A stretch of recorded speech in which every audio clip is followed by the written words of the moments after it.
Hello, Christina's World Kitchen. I'm Christina Martinez-Williams, and I am going to make a pork rind pizza crust tonight. I know yesterday we had pork rind tortillas, and I felt like making another thing with pork rinds because my husband usually doesn't eat dinner with us on Fridays, and so the girls and I are eating something with pork rinds. This is easy to make, and I'm going to use a baking sheet instead of a pizza stone. You can use both. I actually have only done it with a baking sheet and it works well.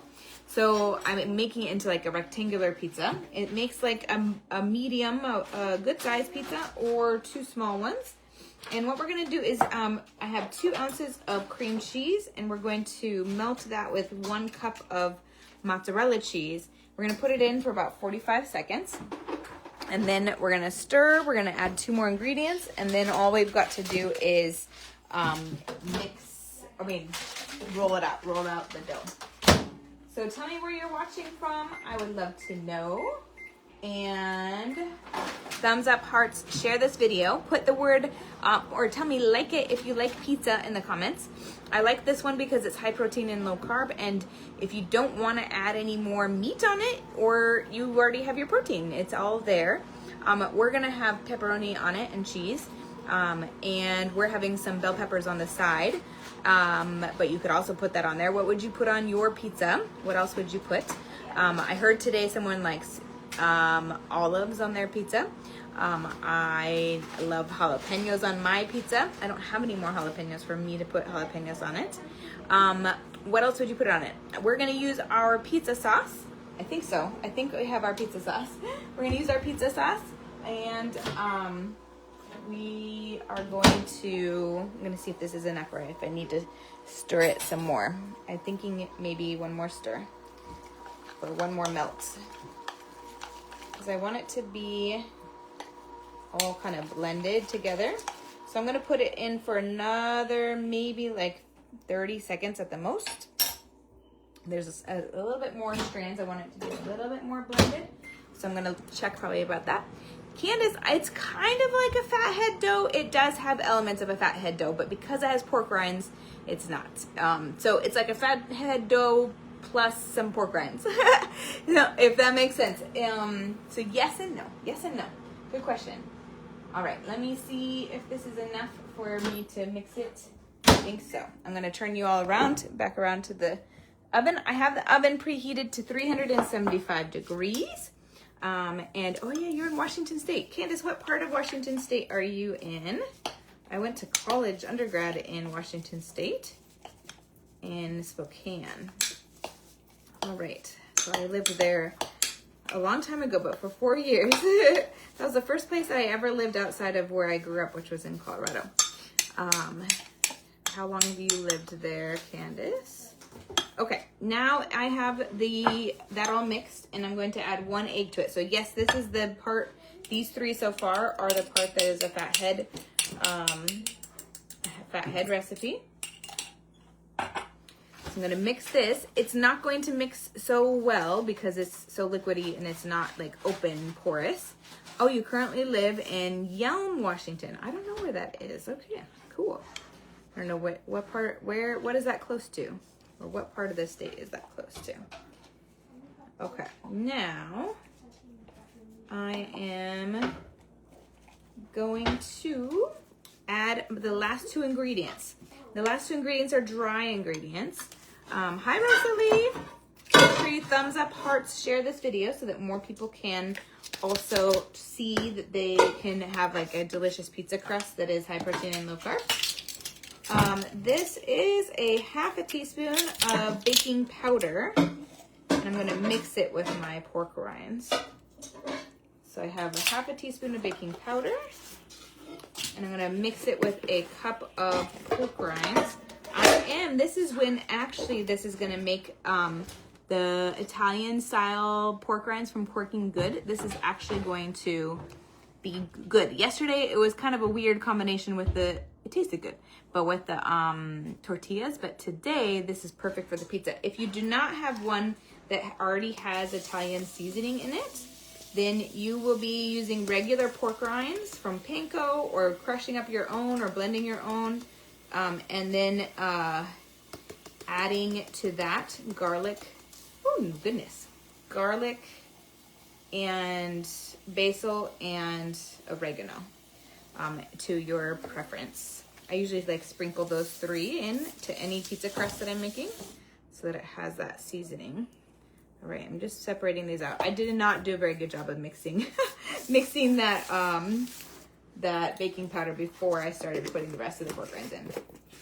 I don't know if I'm gonna be able to. Let's see if I can like get down here and move it around.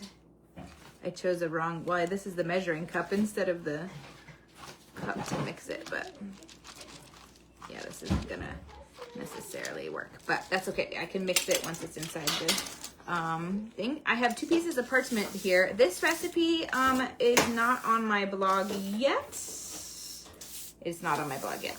So you guys get to see it here first. And it's one that I did in the past, but Facebook erases lives after 30 days. And in the beginning, I didn't do very well at getting those downloaded before they were erased. So some of them are still there. Most of them, a lot of them are not, unfortunately. Okay, so now,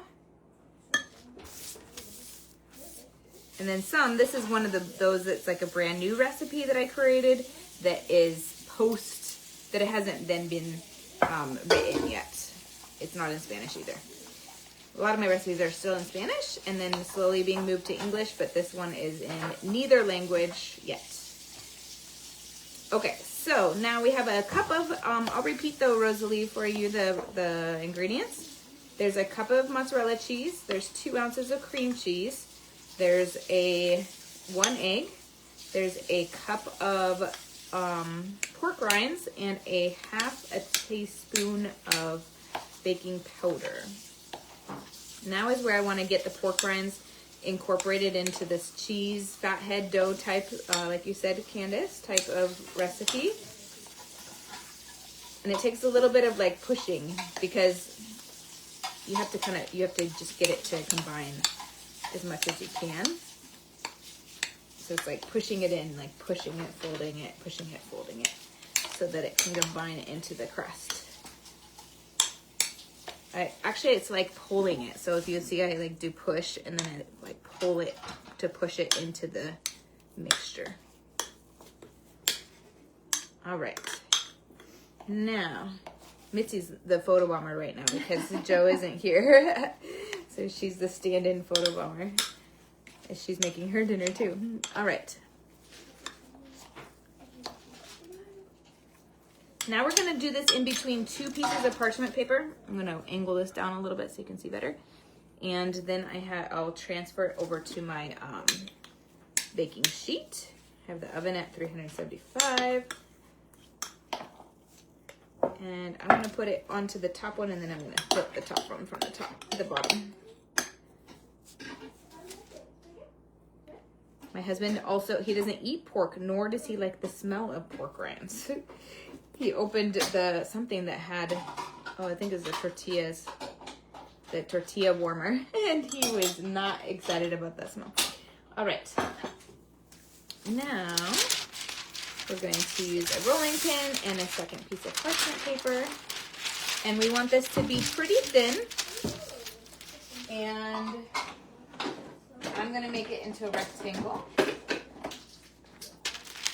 And I'm going to keep in mind how big my my baking sheet is because I don't want to extend it past my baking sheet width or lengthwise. So I'm going to work each side kind of going front and backward, like width to width and then length to length. I feel like I'm starting to get a little bit too big on one side. Let's see.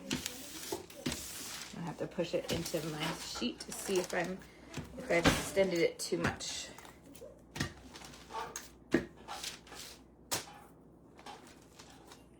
All right. Now, if you like pizza, put the word pizza, thumbs up, hearts, share this video because more people do want to know how to do this. And this might not be one that they have made before. I made this for an event at my house a few events back, and someone who was at the event was so excited about it that she wanted the recipe afterwards. And this one is like a big baking sheet, so I'm going to see how I did. My eyeballing did pretty well. Just a little bit too big, so that's great. Oh, it's almost great. So now I'm going to lift up the parchment paper.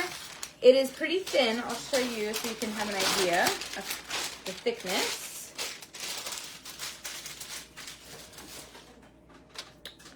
Let's see. So if you can see, it's pretty thin. And then we're going to put it in the oven at 375 degrees for, I was trying to make sure I'm telling you the right amount from my recipe. It is for, okay, I couldn't find it. 10 to 12 minutes. So then if it's golden, you want to make sure both sides are golden, and then then you're going to add your toppings. Then you're going to put it back in the oven with your toppings, your pizza, whatever you want to add to the top of it. Your cheese, your pizza sauce, my pizza sauce if you want to use mine, and pepperoni like we're going to use, or whatever veggies you want to put on it. Maybe I'll put spinach. I don't know. Maybe not. That would be good though. Like chicken and spinach on this too. I don't know. That'd be really good. And then put it back in for about 7 minutes or 6 minutes just to make sure that it gets melted. You can keep an eye on it. And that is it. So, gotta give it a try. You can also use it, you don't have to use it as a pizza crust. You can use it as like a flatbread and just eat it like a flatbread, or as a wrap for a sandwich, or just as a bread alongside a soup or a salad. So great, such a great option. High protein, low carb. And that's it. From my house to your kitchen, global flavors and healthy plates from around the world. Bye.